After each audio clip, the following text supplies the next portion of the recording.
ही घटना आहे कर्नाटकमध्ये विजयपुरा जिल्ह्यात चडचण या एस-बी-आयच्या शाखेत तब्बल 21 कोटी रुपयाचा दरोडा पडला.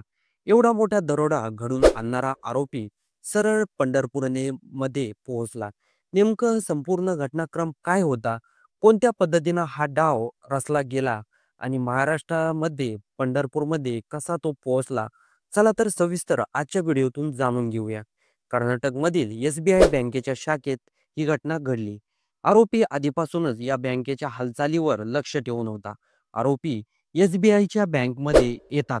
त्यांनी लष्करी कपडे घातलेले असतात आणि तोंडाला मास्क देखील असतं. मंगळवारची वेळ होती.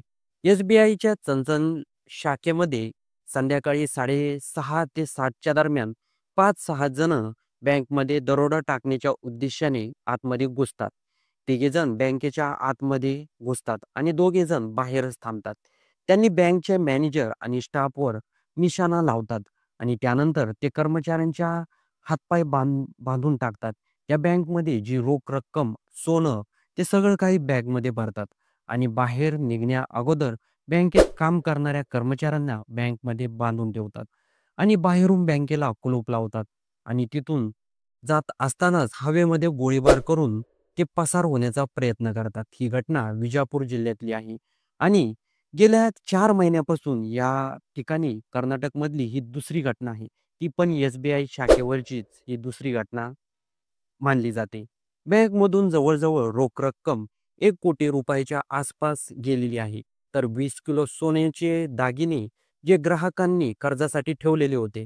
एकूण किंमत अंदाजे 21 कोटी रुपयाच्या आसपास इतकी असू शकते. आरोपींना सुरुवातीला ग्राहक म्हणून येण्याचा बनाव केला होता.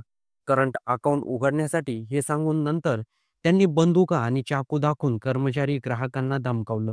काहींना हातपाय बांधून टॉयलेटमध्ये बंद करण्यात आलं. बँक मॅनेजरला धमक्या दिल्या गेल्या.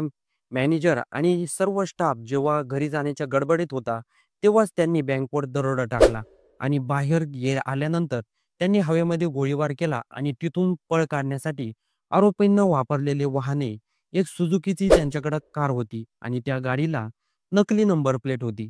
चोरीनंतर ते महाराष्ट्र राज्याच्या पंढरपूरच्या दिशेने निघाले. पण जेव्हा ते महाराष्ट्रामध्ये घुसण्याचा प्रयत्न करत होते, तेव्हाच त्यांचा ॲक्सिडेंट होतो.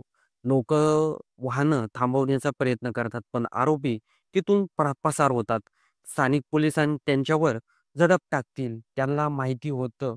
त्यांनी महाराष्ट्राच्या सीमेवरून थेट पंढरपूर जिल्ह्यात प्रवेश केला. सोलापूरमधील पंढरपूरमध्ये पळ काढला. पंढरपूर हे तीर्थस्थान असल्यामुळे येथे मोठ्या प्रमाणात भाविकांची गर्दी असते. गर्दीत मिसळून जाणं अगदी सोपं असतं. या दरोडेखोरांना शोधण्याचं काम सुरू आहे. पोलिसांनी वेगवेगळ्या पद्धतीनं त्यांना शोधण्याचा प्रयत्न करत आहे. त्याचबरोबर सीसीटीव्ही फुटेज, फोन लोकेशन या माध्यमातून पोलीस लवकरच त्यांचा शोध घेणार आहे. या संपूर्ण घटनाक्रमाबद्दल तुमचं काही मत असेल तर कमेंट बॉक्समध्ये नक्की नोंदवा आणि जाता जाता होऊ द्या चर्चा चॅनलला सबस्क्राईब नक्की करून जा.